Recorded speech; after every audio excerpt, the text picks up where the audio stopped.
So I want to do one last video today, something a little different. It's on postmodernism, and this is something like I've been writing articles on postmodernism for a while now. I'm not an expert by any means. I've read some books. I've encountered quite a bit of postmodern thought, but I'm seeing this creeping up in Christianity. And I say creeping up, that's a misnomer. It was creeping up 20 years ago. At this point, we've got weeds everywhere, and we need to figure out how to handle that. So, for those of you who don't know what postmodernism is, the most simple way, like the most oversimplified way to break it down, is discussing the idea that since a set of data can be interpreted an infinite number of ways, then nothing is certain. Everything is relative and subjective. Some people call this relativism, but it's more than that. Postmodernism is more than just relativism. But that's kind of like the oversimplified way to think about it. What is fascinating about postmodernism in the church is that it typically seeps in through either ignorant leaders or individuals who've went to secular college and sat through a philosophy course. The way teachers and professors use postmodernism is sinister because nobody actually believes in postmodernism. No one actually believes that everything is relative and your opinion is just as valid as an objective truth, right? So postmodernists do not believe in an objective truth. And the reason we know this is because in everyday life, people act like there are objective truths. People don't jump off bridges expecting to fly. They don't get in their car without gas. Yet, when a young, impressionable teen goes into a college course, professors will use postmodernist ideology to systematically destroy the beliefs and the values of young people and try to persuade them that everything is relative in order to think of it like a computer, to delete their old program files and upload their new socialist Marxist agendas. This can be seen everywhere. Colleges have a great reputation for taking wonderfully Christian moral people and producing amorphous, radicalized leftist blobs.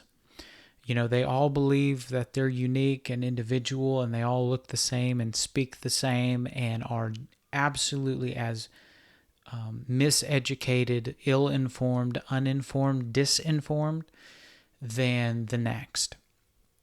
And so what you'll notice is when these professors begin to teach you that everything is relative and everyone's opinion is just as valid as the next, and everyone's culture, which is their outgrowth of their beliefs and values, is just as valued, just as important, just as impressive as the next, you'll then notice that the quick swap goes on when the professors begin to teach you their own dogma, their own hardcore leftist ideology as the only pure thing. Green tea. That's what's going on. So you'll notice that most people, you can see in the world today, people, they wave the flag of tolerance as they beat you in the head with a brick and claim that you're the intolerant one. It's fascinating to see what's so fascinating to me is that a lot of these people don't even have the cognitive dissonance. That means when they're holding two beliefs that are in opposition to one another, because it's like they never stop and analyze their own worldview. The concept of your truth, speak your truth, as if your truth is anything more than your opinion. they don't view it this way. And you can speak your truth as long as your truth aligns with my truth.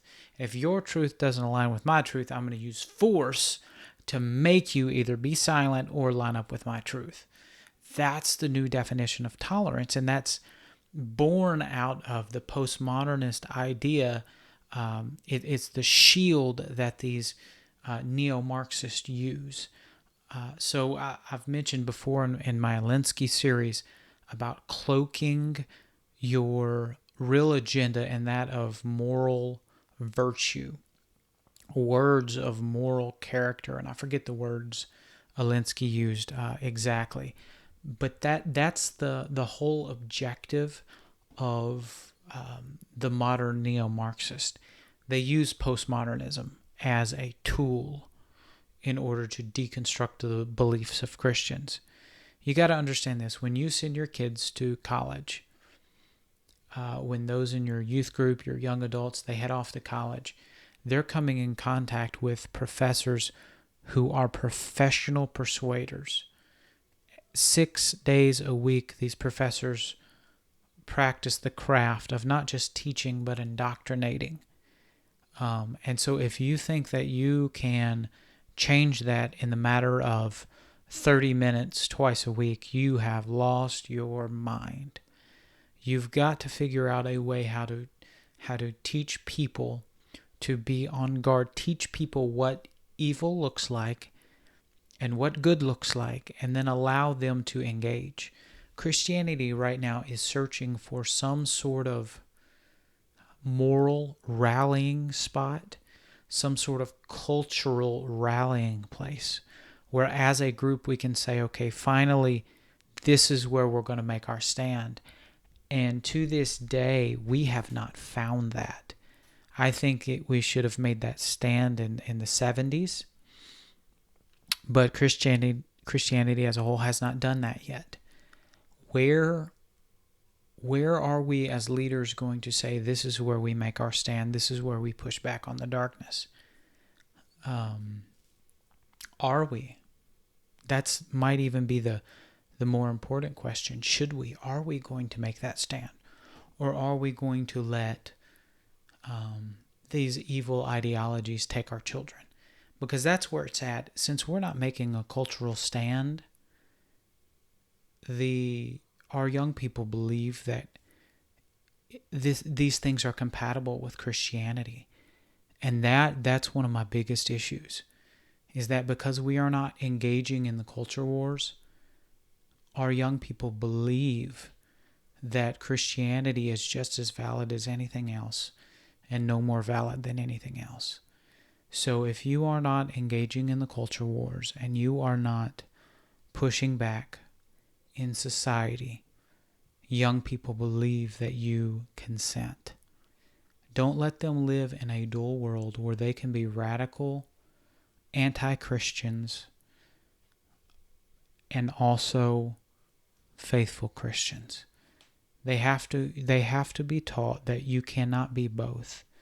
You cannot be Christ-like and Antichrist. We need to teach this. We need to make sure that everyone is equipped and knows what's at stake. A lot of people think I should probably just focus more on teaching about the Bible, and they have very good points.